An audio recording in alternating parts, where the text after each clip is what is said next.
Why are you voting for Trump? All right, young lady, I'll be happy to answer that for you as somebody that is a former Democrat. I'm a two-time bone cancer survivor. I voted for Obama Biden in 2008 based on Obamacare. And then when Obamacare was implemented, I promptly lost my insurance. I could not keep my plan. I could not keep my doctor. That put me in a tailspin of losing insurance. And then on top of that, I got penalized for not having insurance that I could no longer afford. Now, that was pre-Donald Trump political career. That had nothing to do with Donald Trump. That had to do with the Democratic Party leaving me behind, even though I voted for them. Now, come along to 2016. Donald Trump campaigns on getting rid of the penalty for no insurance. And he did that.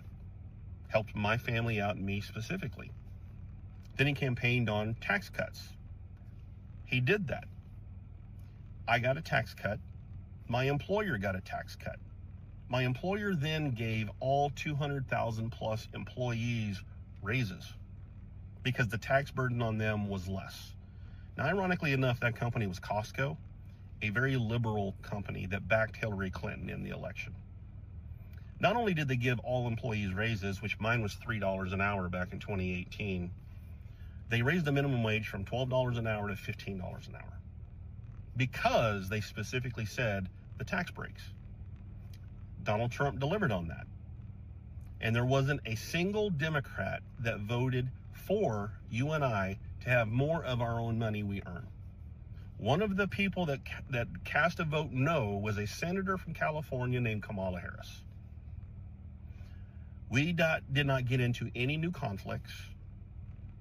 Our president set foot in North Korea. I don't know if you know how big that is.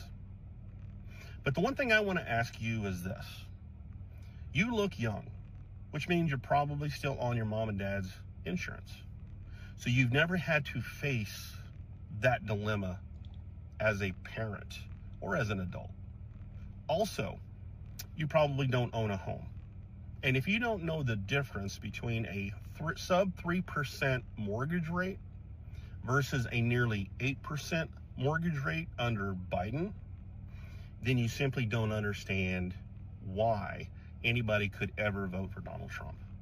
To me, since I know how all that works, my bigger question is why on earth would anybody vote for Kamala Harris? Because she's sitting here saying no tax on tips, but yet in 2023, her and Biden passed a bill, and she was the deciding vote to make this a bill where you had a new way of reporting taxes on tips, and they also were going to hire 87,000 new IRS agents to audit us to make sure the government got more of our money.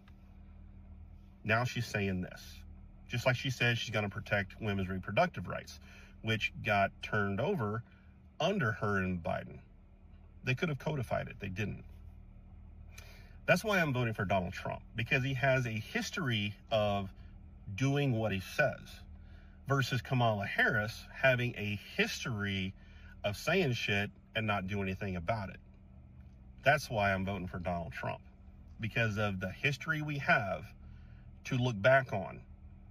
A good economy, good job growth. America was doing great before pre-COVID. Now, COVID would have ruined any president. I don't understand why anybody would vote for Kamala Harris. Can you answer that one for me? Lung cancer survivor. No one can logically answer that. They all have TDS, Trump Derangement Syndrome. I've seen people who we previously respected, like Sam Harris, who lost his little mind when it comes to Trump. And then he looks like an irrational fool.